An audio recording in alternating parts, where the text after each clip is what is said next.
Yeah, exactly. Sorry, I was calling it the Oval, but you're not ISP, so.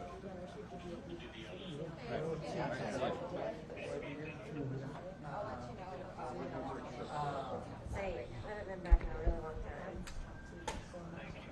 Just a reminder, it'll be live, but then you really see your shot right now.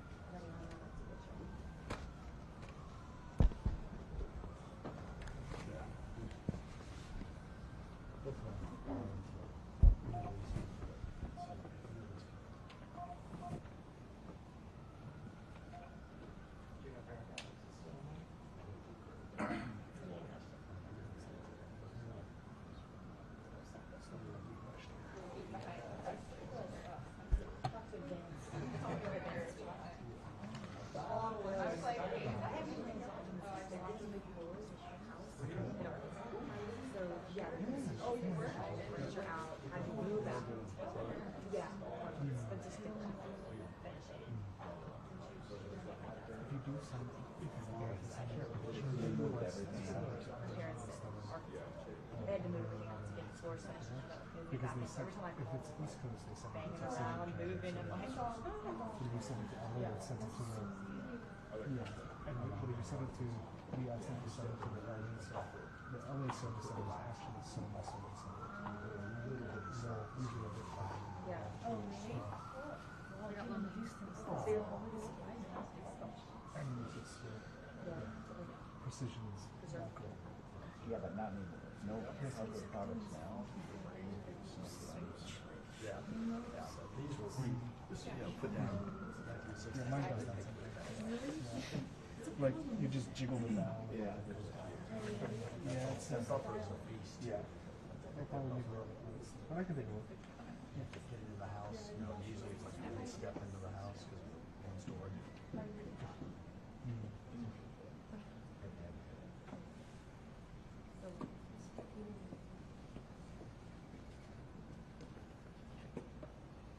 So you're going to the other side of the far couch. Gotcha.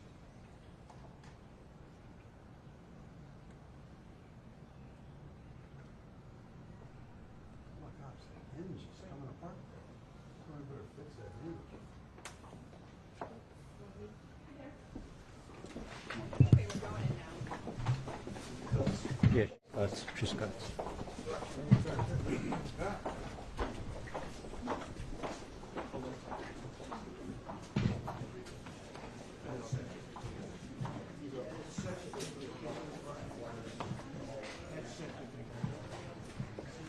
Hello, everybody. Now, can you go over here? Not a side.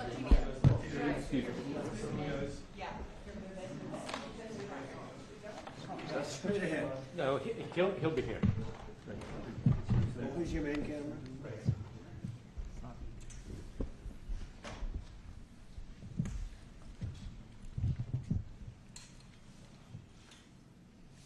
Thank you very much. We have some executive orders that we're going to be signing right now that are very important.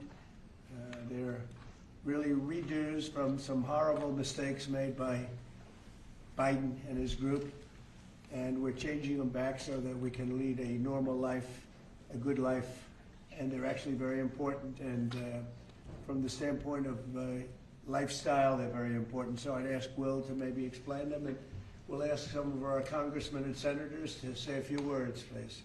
Yes, Mr. President. As you said, we have 4 bills for your attention today. These are bills that have been passed by Congress. In the closing days of the Biden administration, they pushed through a large number of rules and regulations that really hurt ordinary Americans, including in their own homes. So the first of these is HJR 20. This is a bill that repeals Biden-era regulations relating to consumer water heaters, consumer gas-fired water heaters. Who was in charge of this one? This is Gary and myself, sir. Gary Palmer sponsored it, but this bill specifically saves a factory in my district. 300 Georgians will continue to have their jobs as soon as you sign that. Mr. President, this rule was issued on Christmas Eve. I'm thinking that we wouldn't be keeping up with what the Biden administration is doing, but we moved quickly to get And this this was bill on introduced. gas heaters. banning natural gas. Isn't that tankless water ridiculous? heaters. And how were you supposed to get your heat then? Through electric? Through electric, yeah. Was that basically it? Electric heat, which isn't as good? Crazy.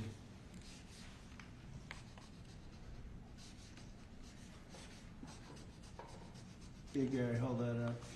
Brian, hold that up. You guys were great. Thank you, Mr. President. No sense, just no sense. But in addition to that, you have a lot of workers that lose their job, right? Yes, sir. Right. 300 workers Crazy. saved because of you. Good, thank you. Thank It's an honor. Here's the Golden Dome, by the way, if you're interested.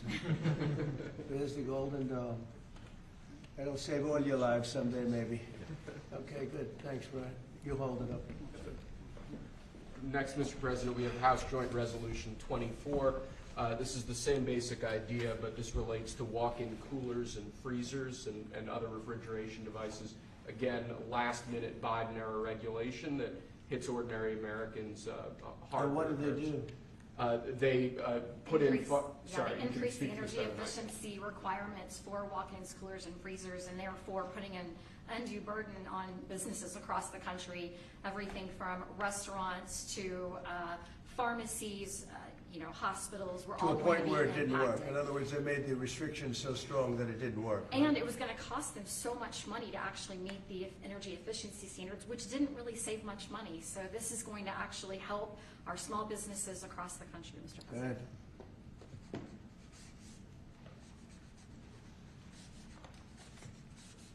Many manufacturers would have had to close stop lines, shut down entire lines of businesses. And I just want to say, rescinding these, this was done days before. Days before you took office, they pushed through these regulations. They didn't think about the cost to businesses. They didn't put American interests first. They didn't put American businesses first. I am so grateful we finally have a president who's not only walking back these insane, burdensome regulations that are ultimately going to cost us Americans and American businesses, but that you are thinking about the next generation. And as we're leading into Mother's Day, some of us are trying to parent and serve this country at the same time. Thank you for welcoming my son, who is 15, with his mother serving, watching what we're doing for him and the generations to come. You are making this country stronger for them. Thank you. Thank you very much. Good luck, right? Take care of your mom. Okay, good. You want to hold that up too? So you can. That's a big one, isn't it, huh? Common sense. It's all about common sense, right? Okay, Will, go ahead. Next, sir, this is House Joint Resolution 42. Again, this is a rescission of a Biden-era regulation, in this case relating to energy conservation standards for household appliances and certain consumer products.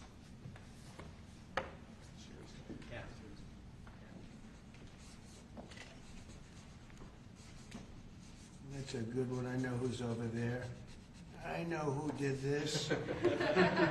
Explain that, please. Sure. Look, this is helping fight inflation because the cost of the burden on appliance manufacturers is going to drive up the cost of them producing household products, which means that when you go buy a washer, dryer, any appliance, it was going to drive up the cost for consumers. It reduces consumer choice. But in the bottom line, we've been trying to fight inflation. This fights inflation. This takes the cost out of producing these products that Americans need every day. And when you add all this up, it's one regulation here, one regulation there. They always say it's de minimis, but when you add it all up, it costs a lot to American consumers, and this is fighting back. And it's not as good. And it's not as good. Not nearly as good, not nearly as efficient, and more costly. Other than that, it's wonderful. Thank you. Great job. Thank you very much. Great. Fantastic. Okay. And lastly, sir, we have House Joint Resolution 75. Again, this is a rescission of a Biden-era regulation, in this case relating to energy standards for commercial refrigerators, freezers, and refrigerator freezers. Do you have the sink one in here, the sinks and shower heads? We have an executive order on that coming for you later, sir. Yes, That's sir. coming when? Later this afternoon. Okay, good. You gonna be around later this afternoon? Good. Sinks and shower heads, where you buy a home and you have a new shower head and you don't get any water, the water doesn't come out of the sink, the water comes out of nowhere. What a shame, what a ridiculous waste. Okay, let me do this, come here, who's responsible for this, This is Will? mine, Mr. President. Oh, good man Yes, here. sir. Okay, Thank you you. wanna discuss that? Yes, sir. This was a government regulation that we have now repealed, thank you very much, Mr. President, that now saves the American taxpayer. I was getting ready to say the Texas taxpayer, them too, but the American taxpayer, because who would have ultimately paid the price on a government mandate and a government regulation? The people of America. So you just say the American taxpayer money, so thank you very much. That's fantastic. Thank you, it's a great job. Okay, any questions? Mr. President, President, Caroline said today that the 10% baseline tariff on all countries is here to stay, Yeah. even after the deals are done. Does that mean that countries offering zero tariffs won't get reciprocity? You are going to always have a baseline. I mean, there could be an exception at some point. We'll see. You know, somebody does something exceptional for us. That's always possible. But basically, you have a baseline of a minimum of 10%, and some of them will be much higher, 40%, 50%, 60%, as they've been doing to us over the years. We had a wonderful deal yesterday. We have 4 or 5 other deals coming immediately. We have many deals coming down the line, and ultimately, we're just signing the rest of them in. But we always have a baseline of 10%. And then specifically on the possibility of an increase in taxes on wealthier Americans, what do you say to conservative Republicans who argue that this is an increase on small business owners? Well, what we're doing is we're actually, if we ever did that, it would only be, and from what I hear, people would love to do it, rich people. I would love to do it, frankly, but what we'll do is that, you know, they'll go around saying, oh, this is so terrible. Would you do it? Is you're giving up something up top in order to make people in the middle income and the lower income brackets save more. So it's really a redistribution. And I'm willing to do it if they want. I would love to be able to give people in a lower bracket a big break by giving up some of what I have. But I'll tell you, a lot of people say don't do it because of the fact that you have the Bush statement about read my lips, but he lost because of Ross Perot. He didn't lose because of that statement. And then on the salt. But I don't think they're going to be doing it, but I actually think it's good politics to do it where richer people give up, and it's a very small, it's like a point, but they give it up to benefit people on a lower income. And then on the salt tax credits, Mr. President, there are some Republicans who say, why is it that these 45 other states should be paying taxes to alleviate the tax burden of New York or It's some of only these because coastal those states are behind, very badly behind, and those people were affected very badly. And, you know, the sad part is oftentimes they were affected badly because you had bad management in those states, like in California with Newsom and, you know, people. So you had some bad management.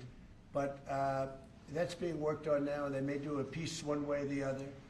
It's a very complex issue, but I think it's being worked out. I think it's going to be worked. It has not been settled yet, but they'll settle it up pretty quickly. Are you considering? Mr. President, can we ask what parameters have you given Scott Bessent on negotiating with China this weekend? We have to make a great deal for America. Are you going to be disappointed if he comes back without a deal? No, not at all, because we already made a great deal. We're not doing business with China right now.